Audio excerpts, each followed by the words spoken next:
हमने बहुत सी कहानियां देखी, बहुत से वृत्तांत लेखन भी पढ़े, पाठ तो हम पढ़ ही रहे हैं और व्याकरण भी देख रहे हैं। चलिए आज हम कुछ एक नए विषय पर निबंध भी देख लेते हैं। जैसा कि आप सब जानते हो कि आज के इस वैज्ञानिक युग में भी पुस्तक प्रेमियों की कमी नहीं है।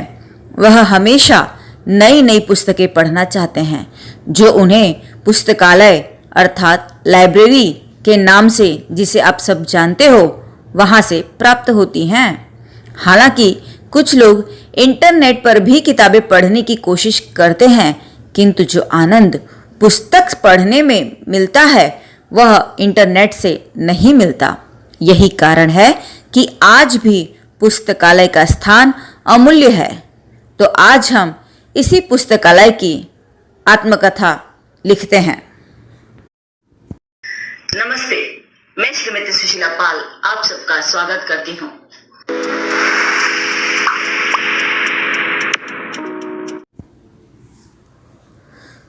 ध्यान दीजिए, आत्मकथा रूप में लिखते समय हम हमेशा प्रथम पुरुषवाचक सर्वनाम का प्रयोग करेंगे।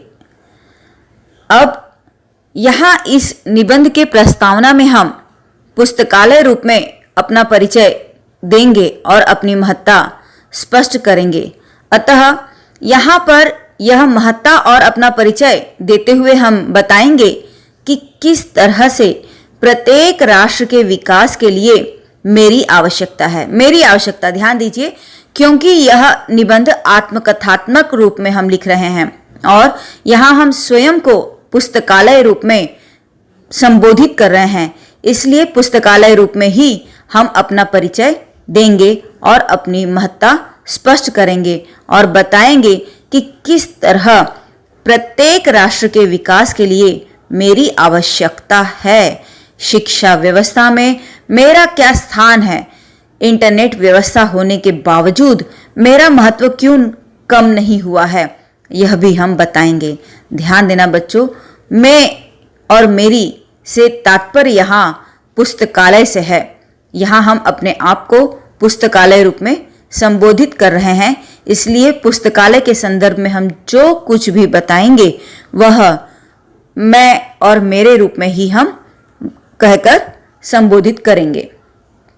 अब इसके बाद हम बताएंगे कि मेरे संग्रह में कौन कौन सी किताबें हैं, मैं कहाँ पर स्थित हूँ और किस तरह से अपने छात्रों का स्वागत करता हूँ, किस तरह प्रत्येक छात्र मेरे कारण लाभान्वित हो रहा है, यह भी स्पष्ट करेंगे। इस महंगाई के समय में किस तरह विद्यार्थी कम समय में, कम खर्च में ही मेरे कारण लाभान्वित हो रहे हैं, यह बताएंगे। पुस्तकालय रूप में अपनी विशेषता बताते हुए आगे हम लिखेंगे कि किस तरह से मेरा कक्ष सदैव शांत रहता है। ऐसे शांत वातावरण में अध्ययन करने से छात्रों का मन एकाग्रचित्त हो जाता है। विद्यार्थी पुस्तकें पढ़ने के बाद किस तरह उसे रखते हैं और मुझे आनंदित कर देते हैं।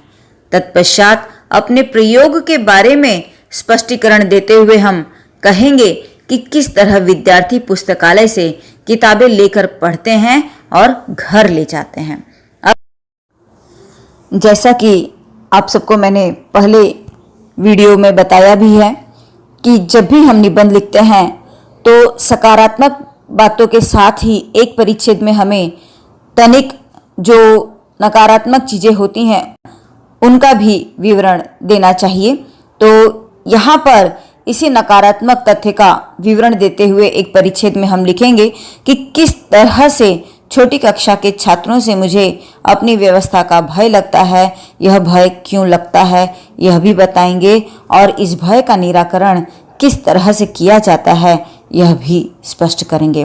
कहने का तात्पर्य यह है कि पुस्तकालय में हर तरह से व्यवस्था रखी जाती है, विद्यार्थी ध्यान देते हैं, इन सब के बावजूद किस तरह से मुझे भय लगता है कि छोटे बच्चे नुकसान पहुंचाते हैं। कहने का अभिप्राय यह है कि सभी लोग ध्यान रखते हैं, सभी लोग संभालते हैं, लेकिन कुछ छोटे विद्यार्थी भी हैं जो मुझे संभाल नहीं पाते हैं, मेरे पुस्तकालय को नुकसान पहुंचाते हैं जाने अनजाने में, यह बात हम यहाँ पर लिखेंगे।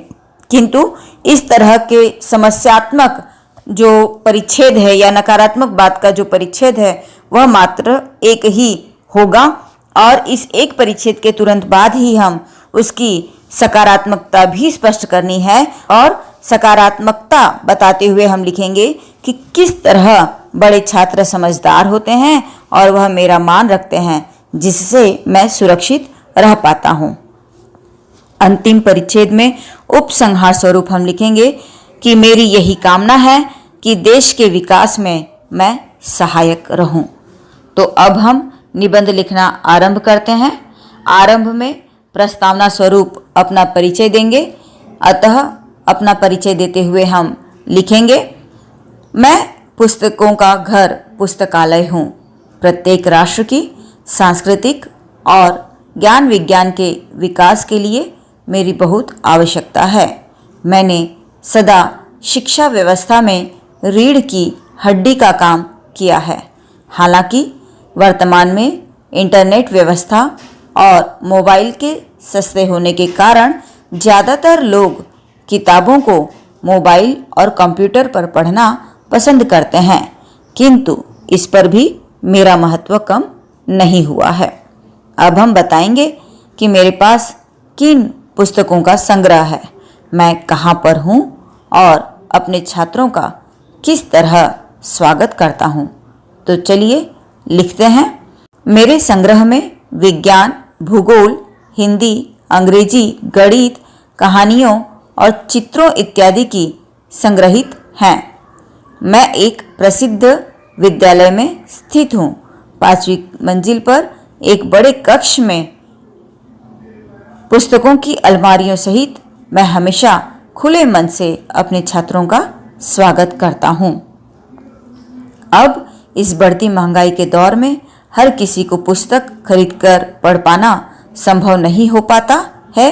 ऐसी स्थिति में किस तरह मैं हर वर्ग के अर्थात स्तर के छात्र के लिए उपयोगी सिद्ध होता हूँ और वह विभिन्न प्रकार के उपयोगी एवं अपनी रुचि अनुसार पुस्तकें पढ़ पाता है, जिसके लिए उसे अधिक पैसे भी नहीं खर्च करने पड़ते, यह हम बताएंगे और लिखेंगे।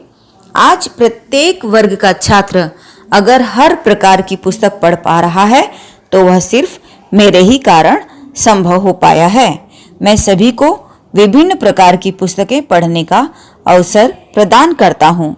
आज शिक्षा का वाणिज्यकरण होने के कारण शिक्षा प्राप्त करना अत्यधिक महंगा हो गया है, जिससे महंगी किताबें खरीद पाना हर छात्र के लिए संभव नहीं हो पाता। ऐसी स्थिति में मेरी महत्ता और अधिक बढ़ जाती है। बहुत ही कम पैसे खर्च कर विद्यार्थी मेरे पास उपलब्ध सभी पुस्तकों से अध्ययन कर अपनी ज्ञान पिपासा को शांत कर पाते हैं। अब हम अपने परिसर का संक्षिप्त विवरण लिखेंगे और बताएंगे कि किस प्रकार मेरा कक्ष सदैव शांत रहता है, जिससे छात्रों का मन एकाग्र होता है। मेरी इस शांति और अनुशासन प्रियता के कारण सब मेरा आदर करते हैं। पुस्तकों का उपयोग करने के बाद उन्हें यथास्थान लगा देते हैं। मेरी शांति व्यवस्था बनी रहे इस लिहाज से सब धीमी आवाज में कुर्सियां सरकाते हैं और उस पर बैठते हैं।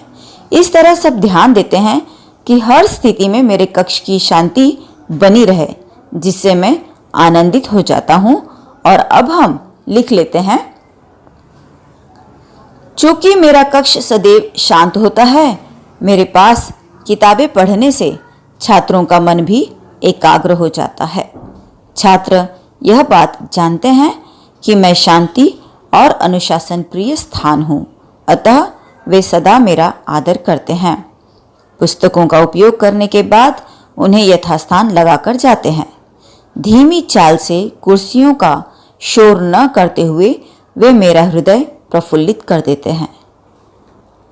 अब हम अपनी व्यवस्था के बारे में बताएंगे कि किस तरह छात्रों के पास 2 कार्ड होते हैं, जिसमें से लाल कार्ड का प्रयोग एक दिन के लिए पुस्तक घर ले जाने के लिए करते हैं और हरे कार्ड का प्रयोग पुस्तक को 1 सप्ताह के लिए घर ले जाने के लिए करते हैं।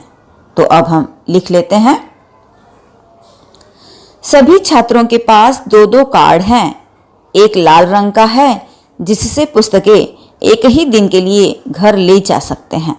दूसरा हरा कार्ड है जिस पर वे एक पुस्तक सप्ताह भर के लिए घर ले जा सकते हैं।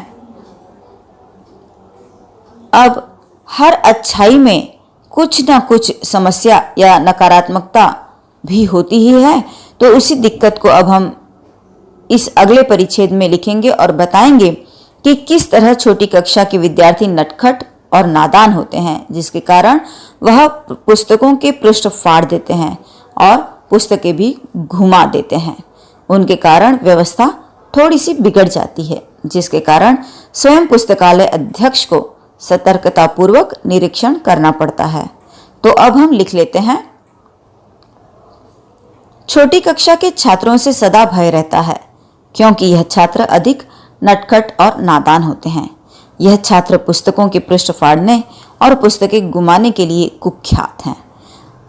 ध्यान दीजिए, कुख्यात यानी प्रसिद्ध नहीं। जो अच्छी चीजें होती हैं वो प्रसिद्ध होती हैं और यहाँ बदनामी की चीज है, इसलिए कुख्यात शब्द का इस्तेमाल किया है।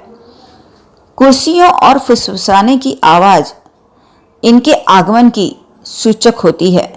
इनके आते ही अध्यक्ष महोदय स्वयं निरीक्षण करने लगते हैं। क्योंकि ये बच्चे नादान और नटखट होते हैं, तो आते ही ये कुर्सियां खिसकाते हैं जोर से, और इनके जोर से कुर्सियों की खिसकाने के कारण बाकी विद्यार्थी भी फुसफुसाने लगते हैं कि लो आ गए ये नटखट, जिसके कारण अध्यक्ष महोदय जो लाइब्रेरियन है हमारे पुस्तकालय अध्यक्ष, उन्हें स्वयं निरीक्षण करने के लिए खड़े होना पड़ता है। तो इसीलिए हम यहाँ लिख रहे हैं कि इनके आते ही पुस्तकालय अध्यक्ष महोदय स्वयं निरीक्षण करने लगते हैं। अब इस समस्या वाले परिच्छेद के तुरंत बाद ही हम सकारात्मक परिच्छेद लिखेंगे और बताएंगे कि किस तरह बड़े छात्र समझदार और अनुशासित होते हैं। वह मेरा मान बढ़ाते हैं और मेरी पुस्तकों को सुरक्षित रखते हैं, जिसका लाभ सबको मिल पाता है। तो अब हम लिख लेते हैं। किंतु बड़े छात्र समझदार और अनुशासित होते हैं।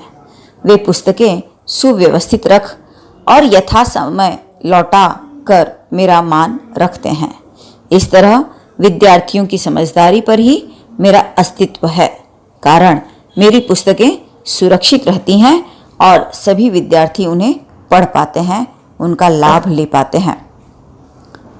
अब हम निबंध के समापन की ओर अग्रसर होते हैं और अंतिम परिच्छेद उपसंहार स्वरूप लिखेंगे और बताएंगे कि मेरी यही कामना है कि सभी विद्यार्थी इसी तरह समझदारी और संयम से मेरा प्रयोग कर जीवन में बहुत ऊंचा उठें और अपना समाज तथा देश का विकास करें।